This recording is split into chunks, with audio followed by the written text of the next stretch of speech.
अस्सलाम वालेकुम। अजीम न्यूज़ के साथ मैं हूं हिना चट्ठा। यहां पर हम आपको एक अहम खबर से आगाह करते हैं। एसपी मॉडल टाउन इमरान मलिक की हदायत पर फैसल टाउन पुलिस की बड़ी कार्रवाई, 2 साबका रिकॉर्ड याफ्ता मंशियात फरोश गिरफ्तार।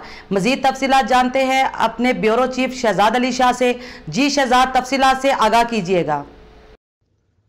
जी बिल्कुल, एसपी मॉडल टाउन इमरान अहमद मलिक की हदायत पर फैसल टाउन पुलिस ने कार्रवाई करते हुए 2 साबका रिकॉर्ड याफ्ता मंशियात फरोश गिरफ्तार कर लिए हैं।